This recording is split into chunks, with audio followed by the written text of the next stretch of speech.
Assalamualaikum, welcome back to Invest Saham. Pada video ini kita akan membahas saham ADRO dan juga ABMM. Di saat harga acuan batubara kian meroket, apakah saham-saham sektor batubara juga bisa naik lagi? Sebelumnya disclaimer on, ini bukan ajakan jual beli saham dan juga bukan financial advice tentunya. Jadi silahkan simak sampai akhir. Dalam sepekan ini investor asing sudah mencatatkan net sell sebesar 4,8 triliun rupiah terhadap saham-saham perbankan jumbo guys ya. Jadi selama investor asing ini masih mencatat net sell di big banks dan juga saham-saham penopang IHSG, maka ada potensi IHSG bisa lanjut turun. Dan bahkan ini bisa menyeret guys ya saham-saham di sektor lain untuk bisa lanjut turun juga. Nah, jadi apa yang harus kita lakukan nih untuk kita bisa cuan guys ya, meskipun IHSG sedang anjlok.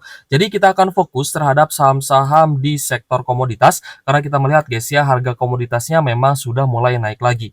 Untuk harga acuan batubara ya, seperti yang tadi saya katakan ya, mulai naik lagi ke level 149,60 USD per ton, naik 4,91% guys ya. Sedangkan kita melihat untuk harga crude oil WTI juga naik lagi 0,9%-an ke level 74 USD per barrel. Jadi kita akan fokus terhadap saham-saham yang masih terkena inflow atau masih diakumulasi guys ya oleh big fund. Terkait dengan kenaikan harga sahamnya, kita pun masih bisa mendulang cuan di saat IHSG sedang anjlok-anjloknya. Tapi ketika IHSG turun, akan banyak sekali saham-saham yang bagus ya guys ya, fundamentalnya oke dan juga rutin bagi dividen, yang tentunya bisa kita beli di harga murahnya atau bisa kita beli di harga diskon. Nah, siapa sih yang nggak mau ya beli saham di harga diskon? Nah, ketika teman-teman ingin membeli saham di harga diskon, maka yang harus teman-teman persiapkan adalah cash-nya. Ya terserah teman-teman mau dengan cara apa teman-teman mengumpulkan cash, mau disimpan di mana, mau disimpan di obligasi boleh, mau disimpan di bank juga boleh gitu guys ya. Yang penting teman-teman mempersiapkan nih ya, kalau misalkan memang ada diskon ya di pasar modal, maka ini adalah peluang emas untuk kita membeli saham bagus di harga murah. Seperti itu guys.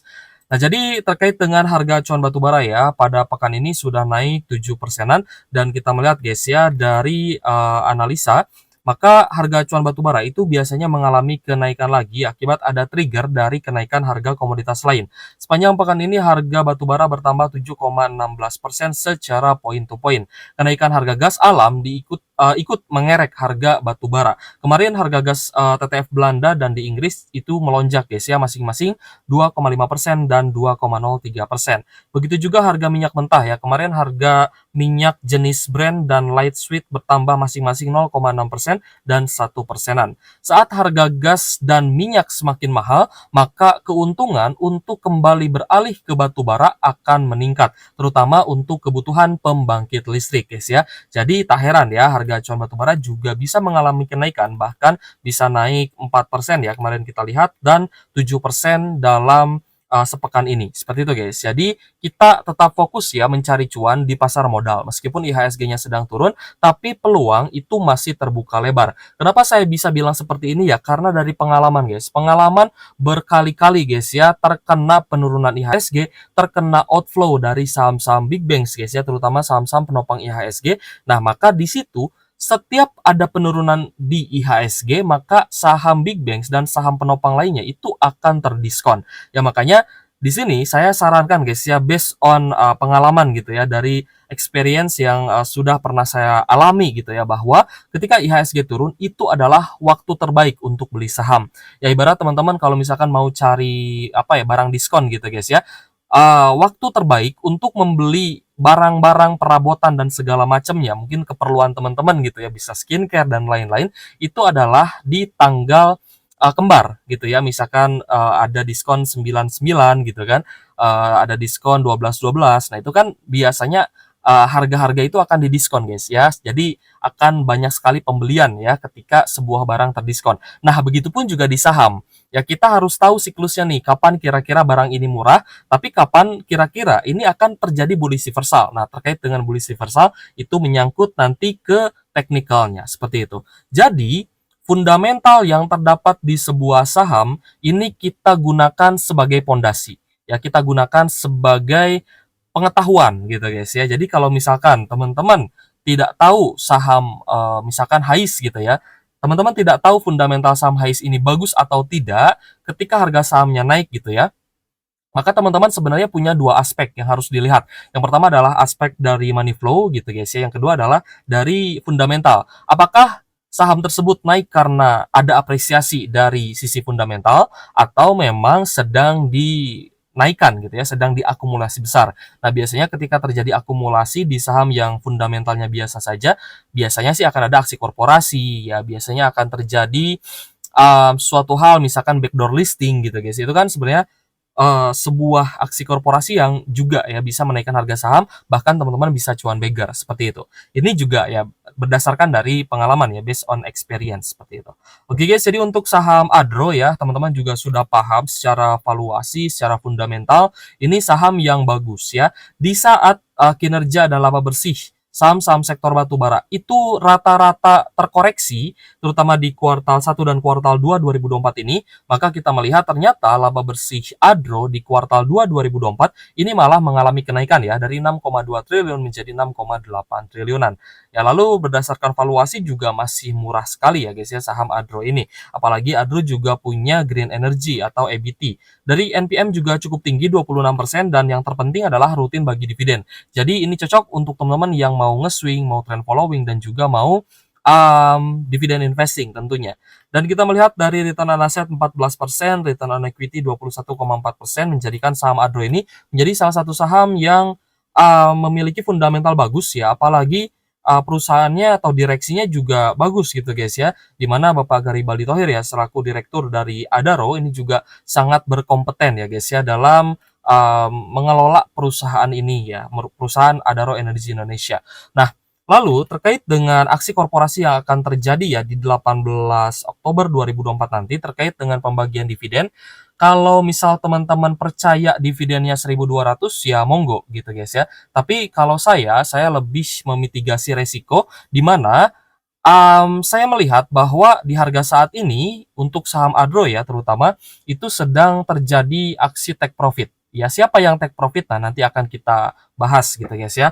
Sedang terjadi aksi take profit. Jadi kalau misal pun harga semakin naik tinggi dan barang mereka masih banyak, pastinya mereka akan jualan lagi di harga yang lebih tinggi gitu guys ya.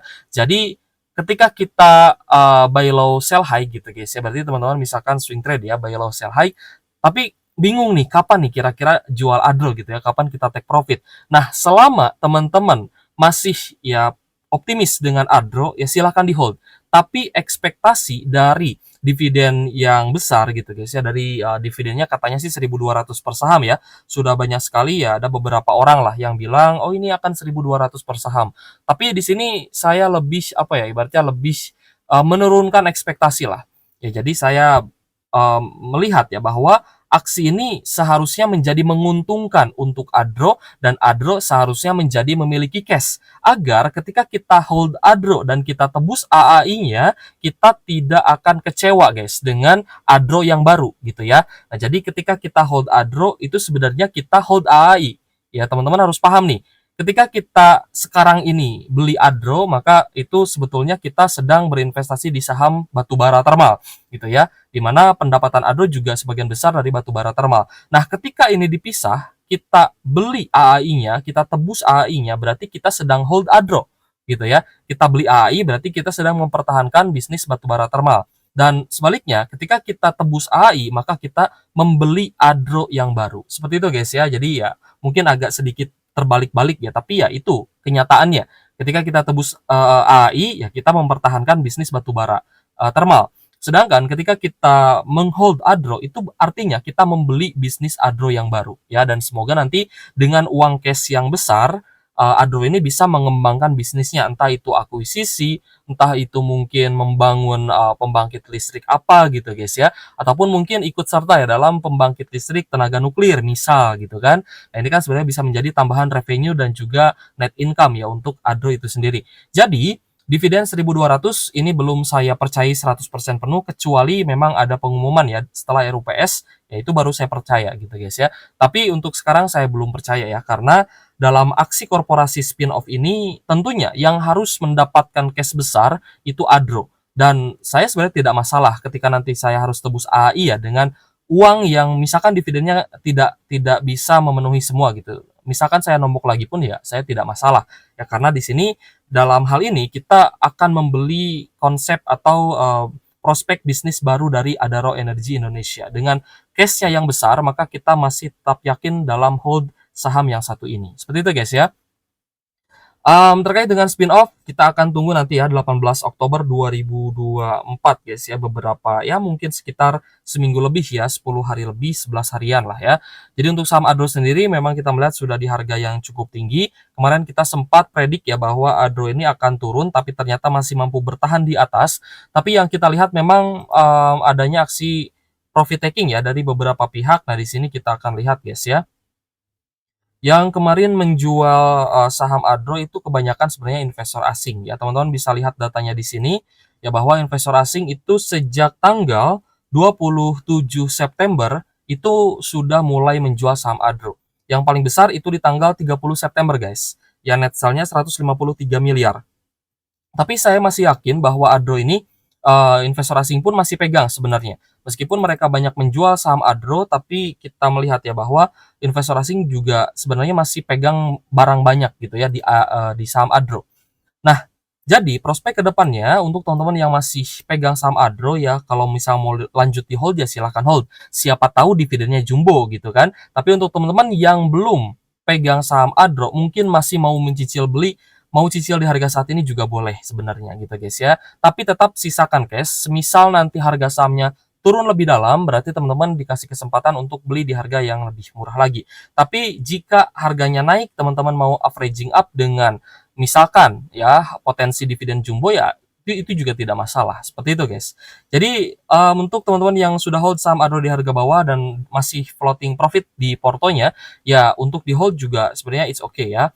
Kita melihat bahwa akan ada opsi pembagian dividen yang besar, tapi kita pun menurunkan ekspektasi. Ekspektasinya jangan terlalu tinggi ya, agar kita tidak kecewa dan takutnya nanti teman-teman tidak bisa berpikir jernih. Nah, ketika nanti mungkin ya di bulan Oktober ini bagi dividen, maka ada potensi di bulan Desember ini tidak akan bagi dividen lagi. Jadi ini ekspektasi yang selanjutnya guys ya.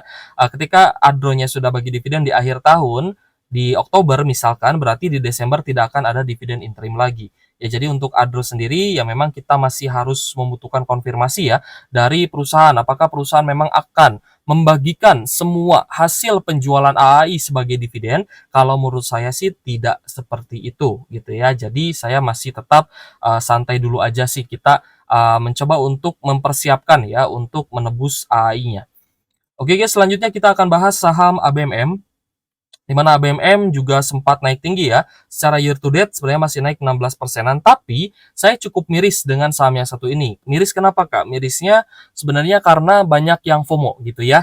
Banyak yang FOMO di saham ABMM sehingga ya mereka terjebak nyangkut gitu ya, dan ketika sudah nyangkut pasti akan bertanya gitu ya, baik itu di forum gitu ataupun di manapun lah, biasanya akan ada pertanyaan, Kak saya nyangkut di sekian, gimana nih? Pas dicek gitu ya, average-nya ternyata dia belinya di harga yang pucuk ya, di harga tinggi yang memang benar-benar dipucuk gitu guys ya. Jadi ya kita gimana ya, mau disuruh cut loss ya kasihan gitu kan, mau di hold ya berarti kan teman-teman harus apa ya, ibaratnya menerima ya kondisi nyangkut tersebut adalah ya karena pembelian teman-teman itu sendiri.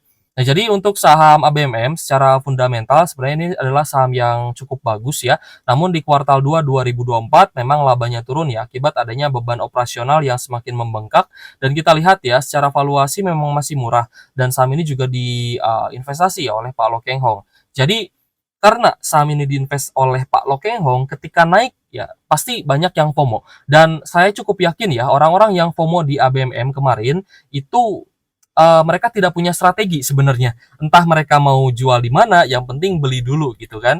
Yang penting mereka beli dulu, udah cuan mereka hold, tapi mereka tidak tahu bahwa itu bisa turun lagi gitu kan. Nah, jadi berdasarkan fundamental memang sahamnya bagus ya, NPM 13,5%. Jadi sebenarnya ketika fundamental bagus seperti ini tidak ada alasan untuk cut loss ya, selain dengan laba bersihnya yang turun, maka ada potensi dividennya juga bisa turun. Dividen yield kemarin sekitar 7%-an, dan kita lihat return on asset 9% dengan return on equity 24,24%. Lalu untuk ABMM juga menjadi saham yang sebenarnya rutin bagi dividen guys ya. Sejak 2022 lalu ya sudah mulai rutin ya tanpa absen bagi dividen terus.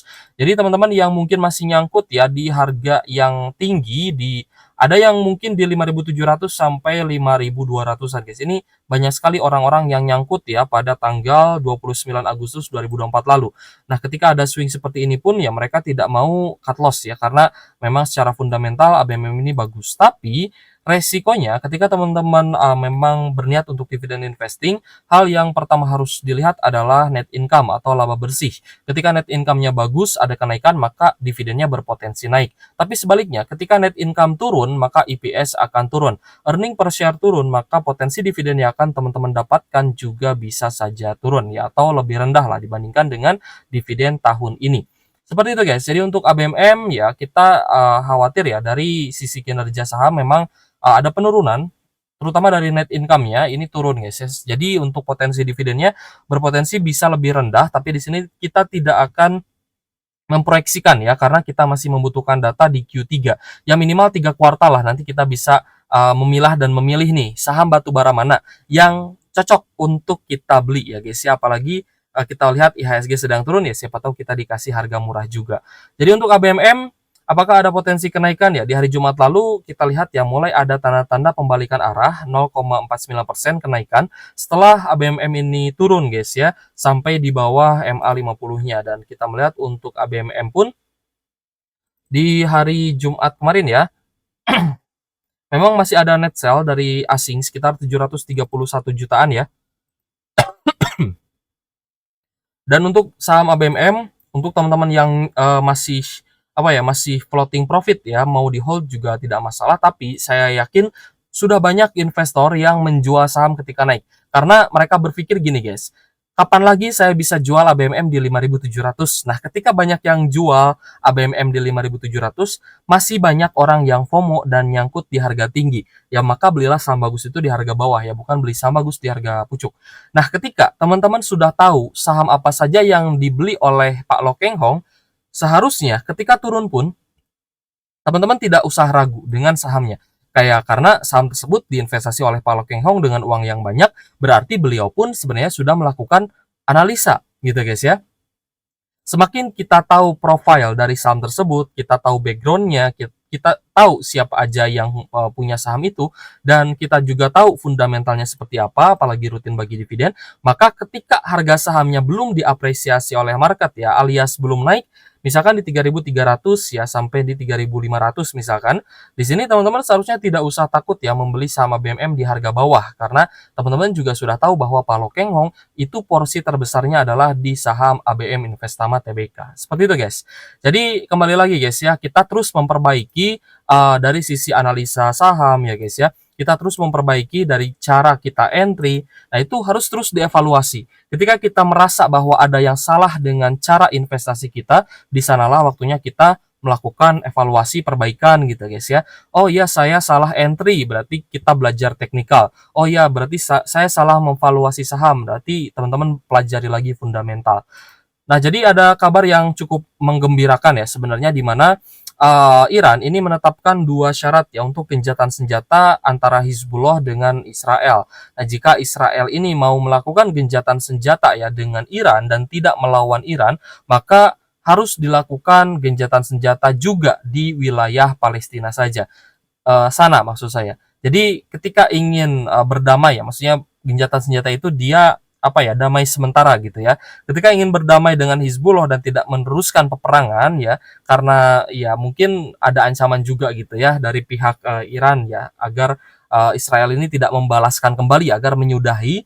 Nah, tapi ketika ini ingin dilakukan, maka harus terjadi juga perdamaian di wilayah Gaza sana, yang mana wilayah Gaza dan juga Palestina itu sudah dikuasai oleh Israel. Seperti itu guys. Jadi kita melihat ya bahwa penurunan IHSG ini juga bukan hanya dari peperangan yang sedang terjadi, tapi ternyata dari kondisi makroekonomi Amerika Serikat sudah mulai membaik lagi ya guys ya. Jadi itu pun menyebabkan DXY atau dolar indeks mengalami kenaikan, dan ekonomi Amerika naik, itu juga menyebabkan IHSG semakin turun dan terjadi depresiasi terhadap rupiah kita. Oke guys, jadi kita akan fokus ya terhadap saham-saham sektor komoditas, baik itu batubara, oil and gas, dan nikel mungkin ya.